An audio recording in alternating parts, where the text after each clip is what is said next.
Question number 4 solve करने हैं। Question number 4 जो है वो डबल कॉलम कैश बुक है, यानी जो डबल कॉलम कैश बुक है उसमें कैश के साथ बैंक भी है। तो यहाँ पर डेट है, पार्टिकुलर है, वाउचर नंबर एलएफ है, कैश बैंक है, फिर डेट है, पार्टिकुलर, वाउचर नंबर एलएफ है, कैश और बैंक है। समझ लीजिए यदि आपके पास पैसा आ रहा है तो 2 में, और बैंक में पैसा डिपॉजिट कर रहे हैं यानी बैंक में पैसा आ रहा है तो 2 में, और बैंक से पैसा जाएगा तो बाय में, और आपका नगद पैसा जाएगा तो उसको भी हम लोग बाय में लिखेंगे। हम लोग पढ़ रहे हैं कैश बुक पढ़ रहे हैं, क्लास 11 का चैप्टर जो है 11 है। और एक बात आपको बता दी, डॉक्टर एसके सिंह का राइटर का बुक है, एसबीपीडी एप्लीकेशन है। तो चलिए सॉल्व करते हैं क्वेश्चन नंबर 4। और 4 जब सॉल्व करेंगे तो आपको आसानी से समझ में आ जाए किस तरह से क्वेश्चन को बनाना है, लेकिन इसके लिए आपको ध्यान देना होगा क्योंकि यहाँ डबल कॉलम कैश बुक हो गया है। यहाँ लिख रहा है prepare the 2 column cash book for the following transaction of Mukesh. Mukesh का 2 कॉलम का कैश बुक आपको तैयार करना है। पहला लिख रहा है 1 अगस्त को हाथ में रोकड़ कैश इन हैंड है, तो जो पैसा आपके पास पहले से रहेगा उसको लिखना है 1 अगस्त 17 दिया हुआ है। यहाँ लिखना है 2 बैलेंस बीडी, जो कैश में है वो 8750 है, और बैंक में जो है पैसा वो 2500 है।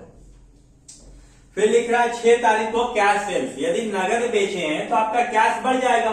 तो जब पैसा आ रहा है आपके पास बेचेंगे तो 2 सेल्स लिखेंगे, 2 सेल्स अकाउंट, और ये 6 अगस्त का है और आपके पास कितना रहा 5000 रुपए, तो यहां पर कैश में लिख देना है 5000।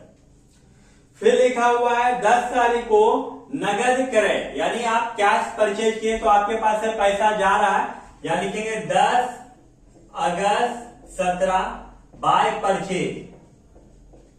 परचेज अकाउंट, और नगद लिखा हुआ है यानी आपका 3000 रुपया कैश में लिखा जाएगा, बैंक में नहीं लिखा जाएगा।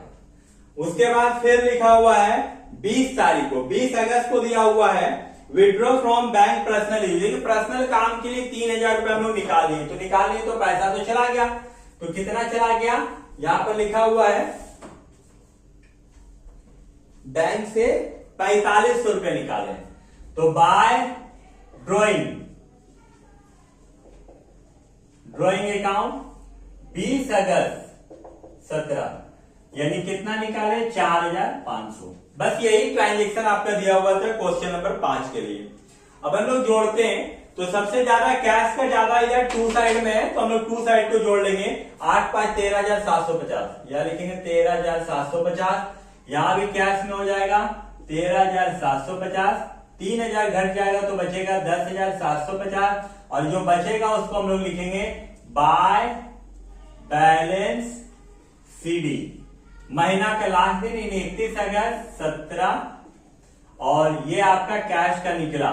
तो जो सीडी निकला वो 1 सितंबर, यानी 1 सितंबर 17 2 बैलेंस बीडी हो जाएगा, 2 बैलेंस बीडी, और ये कितना है 10750 कैश में लिखा जाएगा।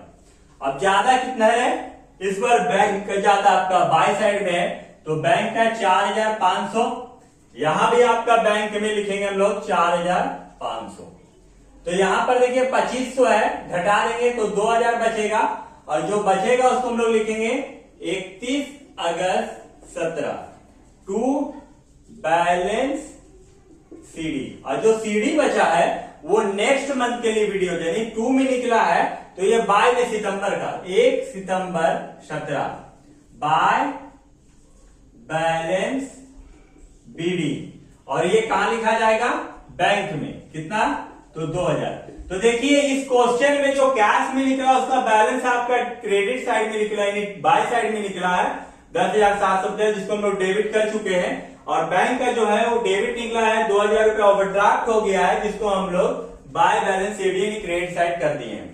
उम्मीद है कि वीडियो आपको समझ में आया होगा, क्वेश्चन नंबर 4 आप समझ लिए होंगे। अब हम लोग नेक्स्ट क्वेश्चन में चलते हैं, क्वेश्चन नंबर 5। तो हमारे चैनल के साथ बने रहिए और इस तरह हमेशा सीखते रहिए।